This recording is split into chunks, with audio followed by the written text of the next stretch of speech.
I'm Toby's Aunt Candy, and I've known Toby since he was born. In fact, I was there at his birth. He was a very big baby. He was 10 pounds, 9 ounces. It was an amazing experience to see Toby be born. His dad almost passed out. And from very early on, Toby was just a unique individual, just had life in him and just made us laugh. And I remember from at least age 8, Toby having a business of some sort, whether it was the cookies, Pie of the Month Club. He would go down to Dollar Tree and buy things at Christmas time and then go around the neighborhood and sell them for $2. And he had, when he started his punk business, I helped him. I'm a seamstress, and so I helped him make purses and cell phone holders and things like that. And, I've just always, been, we've always just believed in Toby. We knew, that he was going to make his dreams come true. He was a concert promoter. We went to the concerts. I mean, we had earplugs in, but we went to the concerts. And so it's just really, when he got this place, it's just been really exciting. It's been fun to help bring it together. And I guess I'm considered an investor, a patroness. I made the curtains in the bathrooms. And Toby's Uncle Jim has always been there for Toby and supported him and used to carry him around when he was little. And people used to think he was Jim's little boy. We always tease his dad about that. And we're just, like I said, just thrilled to see this realized after these years of wanting something to come together. It's been a long time coming. I'm Scott Byers, Toby's father. And I'm Mary Ann Byers, and I'm Toby's mom. It was a 12-hour labor, and when Toby was born, he weighed almost 11 pounds and came out with a broken collarbone because his chest was 15 and a half round. Inches around. And I almost fainted. And I birthed him naturally. And that was the beginning of obviously big hopes and dreams to come for Toby. Toby marched to his own drum, isn't that the saying? And so we tried to follow his lead. He swore that he was an Indian, and so, not that he liked Indian artifacts and things, but he actually was an Indian. And so we followed that lead, and, he made moccasins, and we took him up to Indian grounds, where Indians had been so many years before that. And, we just tried to do all the things that were important to him. And from there, he quickly wanted to become an entrepreneur at the age of 11 is when I remember the main one, where he had a pie business. And he got 10 customers, $20 a month, 4 pies a month, and his costs were $100, and he was clearing $200 gross, so he was clearing $100 a month as an 11-year-old, more than I got as an allowance as his dad. At Christmas time, he would take one of those old bread baskets that, like the truck drivers that take bread to the grocery store. He found one of those somewhere, and he made straps for it, and he put on a red Christmas cloth, and then he went to Dollar Tree and bought all kinds of Christmas items and put those in his basket, and he went around the neighborhood, and I think he sold each item for $5, and by the time he got home, the basket was empty because he had sold to everyone in the neighborhood.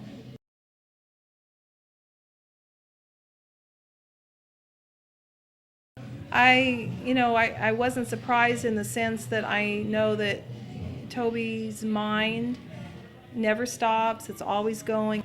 Because he has all of these ideas, all of these ideas. I know from morning to night, his mind is filled with these incredible ideas.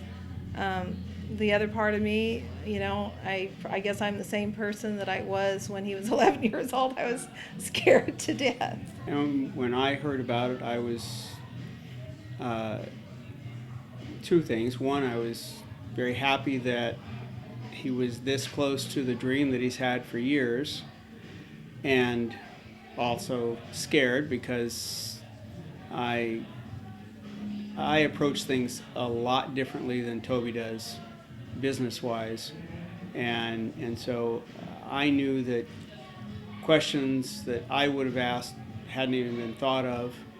Um, but I also knew that somehow, some way, Toby would work his way through them as they came at him.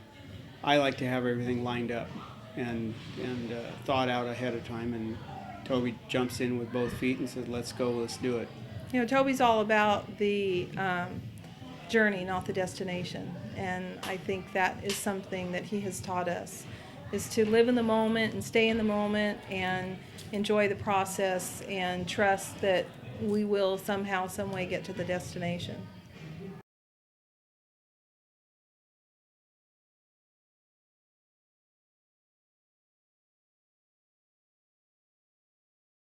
I think it's a fresh concept. There's not a lot of other art galleries and studios in Fresno or in California on a whole doing something like this. It has the access to pull from different forms of media, such as photography, art. You can take music, you can take fashion, and have it all in one central location, which a lot of people tend to overlook.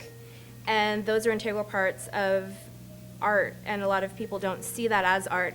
But if you look at designers like the late Alexander McQueen, he put a lot of art and thought into his fashion, and that's what the Treasury strives to do. What's great is a lot of different artists of mixed medias can come together and not just display their artwork, but can work on something cohesive and just make it their own.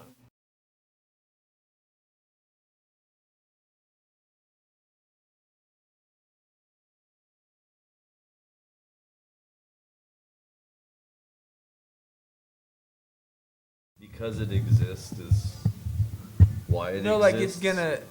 it's kind of like it's just gonna, like it's gonna adapt to whatever it's meant to be. I don't know. Right, like So it's it's self-perpetuating. piece of art. Exactly. That's, I guess you can say that. Yeah. It's No, like really, like I guess my mom's been saying, "Hey, are you gonna put stuff up at Art Hop or whatever?" And you got to put your paintings up. You got to put your paintings up. And I'm like, no, this is my art. Like this entire piece is my art. Like I don't need to put something up to say, "Hey, look at this little thing." Like walk in here. it's like just look around. Look This is like this this is what is I've it. done. This is it. Like my. it's constantly something new. It's never ever the same. So it's something that's gonna evolve. It's never ever gonna stop. It's just like I can't set something. It's something for me and it's something for everyone else. So for everyone it's different. So it's gonna offer something else. So I can't. For me, what it's offering is possibilities. For someone else, it could be offering possibilities, but for someone else, it could be offering, what they're missing, or it could offer just it could offer a little bit of what somebody needs to. Give them that. I see it. I'm stuck. It's something. Yeah, it's hard to put into words. I can understand that. It's stuck. But yeah, no, for sure. It's not set, so it really could adapt to what it needs to be different, I guess you could say. To be successful, it will. It can adapt. Everybody already, when somebody opens something, they already have their start and their finish. This is just starting, it's just starting. So who knows? It's about to be, it's about to be whatever it's about to be. I don't know what else to say.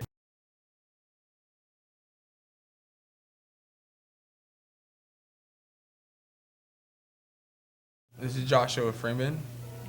and this is Toby, Michael, Bradley Byers. So I got a question for you, Josh. Excellent. What or where do you get your mojo from for your art? Where do you get your inspiration? Well, obviously, like, I think figurative work, as in like figures and just movement of people, muscles, and bodies, but abstracted out. And I really like starting with chaos because it's something that when you first look at it, it might not mean anything, but different people can see different things in it, kind of like a Rorschach blot. There are infinite ways to look at it, and so starting out with that chaos and then bringing my own order to it it's kind of like working in reverse, but chaos itself has its own order. So I like the way that things get repetitively, like repetition getting smaller. I like really fine details, but I also like haphazard work. I like happenstance. I like happy accidents.